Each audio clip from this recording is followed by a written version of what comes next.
How to fix Wi-Fi login disconnecting issue on Android. Hello everyone, welcome to this channel. I'm Emily and I'm here to help you out today. So without any delay, let's get started.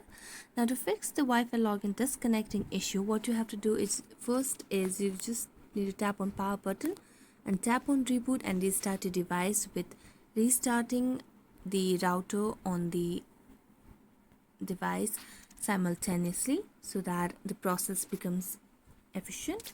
Next, what you can do is you can just go to the settings of your device and then scroll down and tap on connection and sharing. Then scroll down again and you can see the option of reset Wi-Fi, mobile networks and Bluetooth. Tap on that and just tap on reset settings and it will reset all your Wi-Fi, mobile data and Bluetooth. Next, what you can do is tap on your Wi-Fi network and tap on the network again,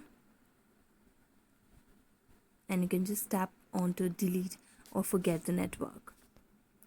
After that, log into your Wi-Fi password and Wi-Fi and create the password for it, and just log into the Wi-Fi and your issue might be solved. So thank you so much for watching this video. If you enjoyed it, don't forget to like, subscribe and hit the bell notification for more updates. That's it for today and see you next time.